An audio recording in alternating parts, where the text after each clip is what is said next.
Doctor ലാലും doctor രാജീവും പറഞ്ഞ രണ്ട് പോയിന്റിനോട് exceed ചെയ്തുകൊണ്ട് ചില കാര്യങ്ങൾ പറയാം.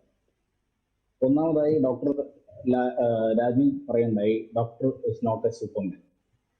അതാണ് എനിക്കും പറയാനുള്ളത്. ഒരു ഡോക്ടർ ഒരു ആശുപത്രിയിൽ മാത്രം ജോലി ചെയ്യാൻ കഴിയുന്ന ഒരാളാണ്.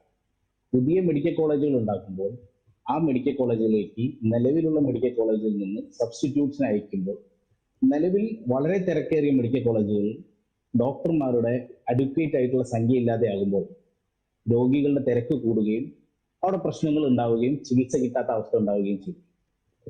ഡോക്ടർ ലാൽ പറഞ്ഞു നമ്മളുടെ ഇമേജ് കോൺഷ്യസ് ആയിരിക്കുകയാണ്, നമ്മൾ കേരളം നമ്പർ 1 കേരളം എന്നൊക്കെ പറഞ്ഞ് കൊട്ടിഘോഷിച്ചുകൊണ്ടിരിക്കുകയാണ്. അതല്ലാതെ ഇൻ റിയാലിറ്റിയും നമ്മളുടെ പ്രചരണവുമായിട്ട് വലിയ അന്തരമുണ്ട്. നമ്മൾ സെൽഫ് കേജിങ് ചെയ്തിരിക്കുകയാണ്. കേരളം നമ്പർ 1 ആണെന്ന് പബ്ലിക്കിനോട് പറയുന്നു, ജനങ്ങൾ അത് വിശ്വസിക്കുന്നു. ജനങ്ങളുടെ ബോധ്യത്തിൽ കേരളത്തിൽ എന്ത് സംഭവിച്ചാലും അത് ക്യൂർ ചെയ്യാനുള്ള സിസ്റ്റം ഉണ്ടെന്ന് ജനങ്ങൾ തെറ്റിദ്ധരിക്കുകയാണ്. ആ സിസ്റ്റം ഇല്ല. ഈ അമീബിക് മസ്തിഷ്ക ജ്വരം വളരെ മരണനിരക്ക് വളരെയധികം കൂടുതലുള്ള രോഗമാണെന്ന് ജനങ്ങളെ ബോധവൽക്കരിക്കേണ്ട ആവശ്യമുണ്ട്. 1937 മുതൽ 2021 വരെ 351 പേരാണ് മരിച്ചത്. കേരളത്തിൽ 22 പേര് നമ്മെ വിട്ടു പോയി. ഈ സാഹചര്യം ജനങ്ങളെ നമ്മൾ മനസ്സിലാക്കണം. രണ്ടാമതായി സർക്കാരിന് ബാധ്യതയുള്ള ചില കാര്യങ്ങളുണ്ട്. ഈ അസുഖം എൻ്റെ അറിവ് ശരിയാണെങ്കിൽ ഈ അസുഖം വരുന്നത് ജലാശയത്തിലൂടെയാണ്. കെട്ടിക്കിടക്കുന്ന തണ്ണീർത്തടങ്ങൾ അല്ലെങ്കിൽ സ്വിമ്മിംഗ് പൂൾ, അത്തരം പ്രതലങ്ങളിൽ നിന്നാണ് വ്യക്തികൾക്ക് ഈ രോഗം പടരുന്നത്. സർക്കാർ സ്വിമ്മിംഗ് പൂളുകൾ ക്ലോറിനേറ്റ് ചെയ്യാനോ ഈ ജലാശയങ്ങൾ കണ്ടെത്താനോ അസുഖം തടയാനുള്ള മാർഗങ്ങൾ സ്വീകരിക്കേണ്ടത് അത്യാവശ്യമാണ്. നമ്പർ 1 എന്ന് പറഞ്ഞ് ഇരുന്ന് ജനങ്ങളെ തെറ്റിദ്ധരിപ്പിച്ചാൽ ജനങ്ങൾ റിയാക്ട് ചെയ്യും.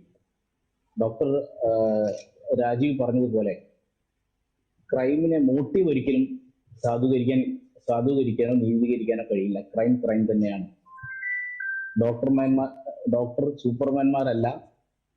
ഡോക്ടർമാരെ ആക്രമിക്കുന്നത് ഒരു മാർഗവുമല്ല, അതൊരു സൊല്യൂഷനുമല്ല. സിസ്റ്റം മാറി ഭരിച്ച സർക്കാരുകൾ നശിപ്പിച്ച ഈ സിസ്റ്റം. കേരളത്തിലെ മുതൽ ഉണ്ടാക്കിയ ബിൽഡിങ്ങുകൾ നമ്മൾ റിനോവേറ്റ് ചെയ്യേണ്ടതുണ്ട്.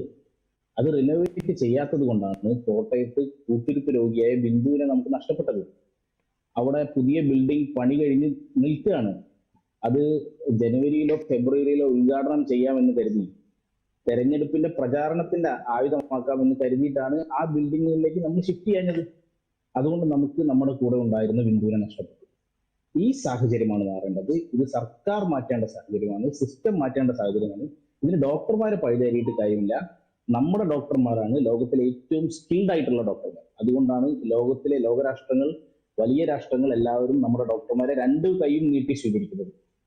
പക്ഷെ നമുക്ക് അവരെ വേണ്ട രീതിയിൽ ഉപയോഗിക്കാൻ കഴിയുന്നില്ല.